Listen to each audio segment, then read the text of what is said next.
Okay, so while it's still fresh in my head, expanding upon the loneliness in martial arts, um, and trying to form relationships, like, for me, it's different because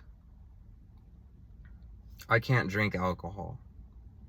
I can't go out and party, go to the clubs, like, every time that I've been out with my teammates to go eat and doing social things, everybody's drinking.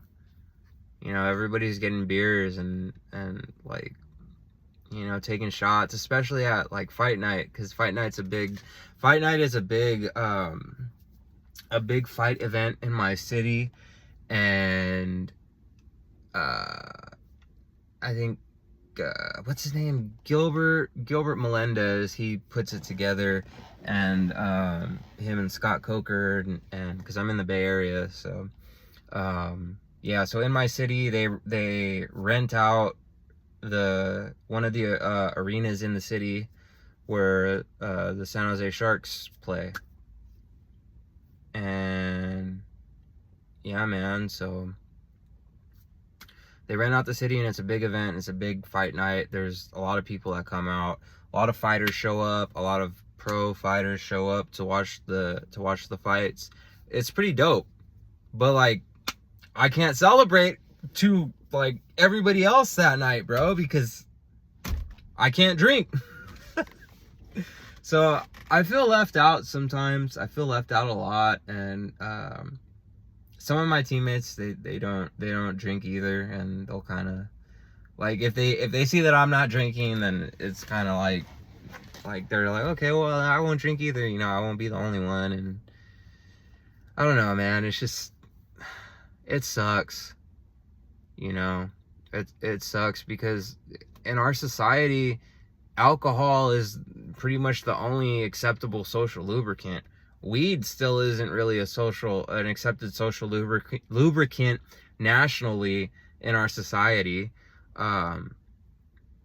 But like, even then, I'm not gonna smoke. I can't smoke. I'll have panic attacks. Like, I can't smoke weed, especially now they got the 30% THC, 35%, 40% THC, all the damn pesticides and everything that they're spraying in there, bro. Like, man, I heard a story about somebody who, like, I don't know if they got their tree at a dispensary or what, but they got it and they ended up ODing, and their weed had fentanyl in it, bro. Like, I mean, I hope they didn't get that from a dispensary, but it's like, bro, had the fentanyl in it, bro. Like, not good.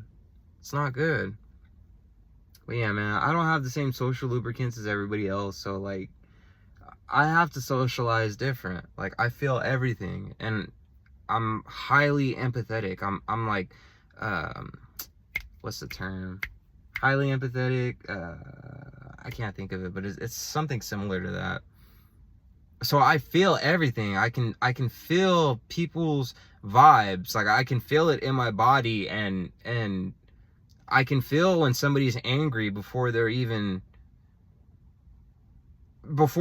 giving micro expressions. And like, I can feel all of that. I can feel if somebody's pissed off. I can feel like if somebody freaks out, or if they're freaking out, or if they're having an anxiety attack. Like, I can feel all of that, even if they're not saying it.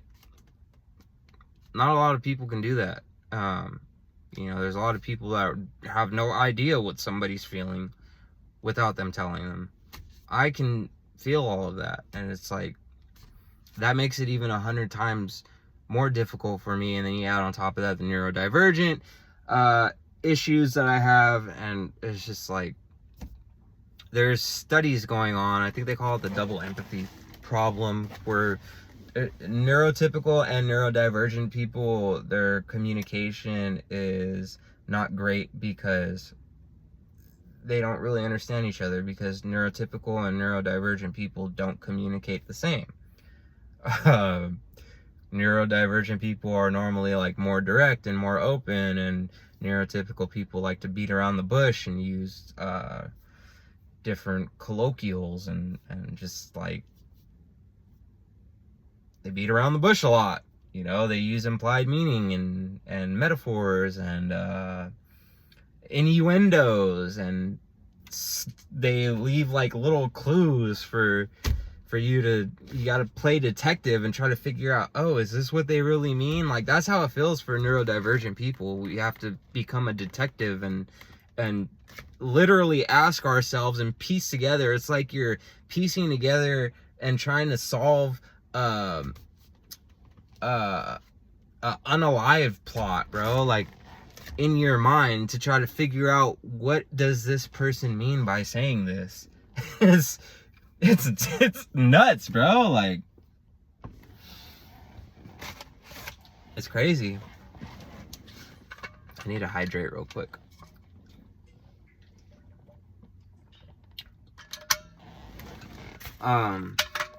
Yeah, man, socializing is hard. And then also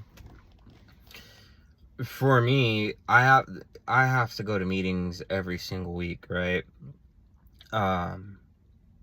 Because once again, my situation is unique compared to normal people. I have to be around people who are also in recovery, because if I stay around people who are using all the time, or who can use without feeling like they're gonna fly, or without running off the rails, flying off the rails, and just, yeah, bro,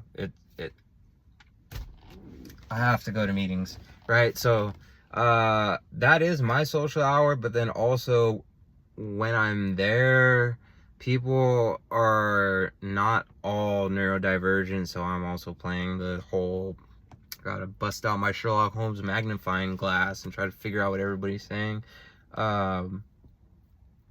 And yeah, it's the same thing all over again. But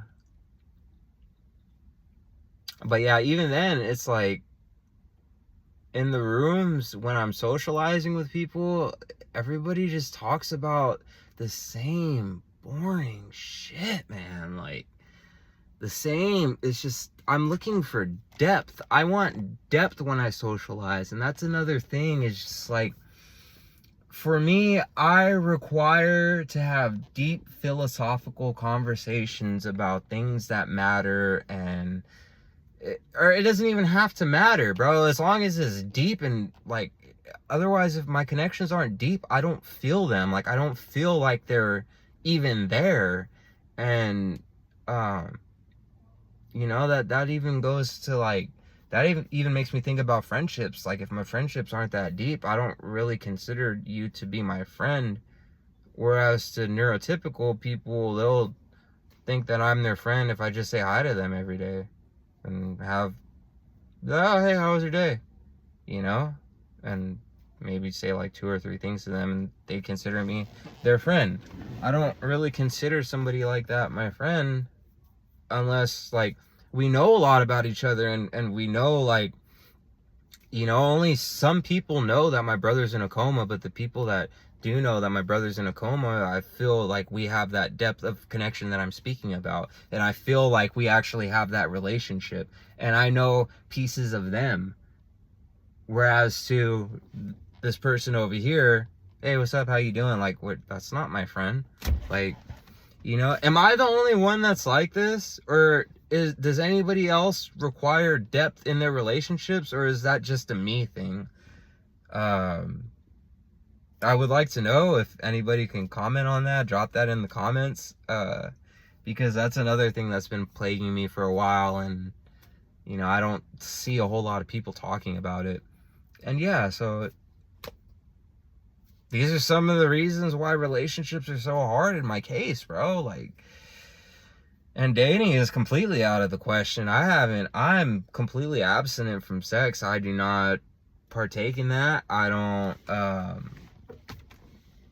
yeah, I don't do all that, man, all willy-nilly. And you know, I don't be doing all that. You don't know who's carrying what out here.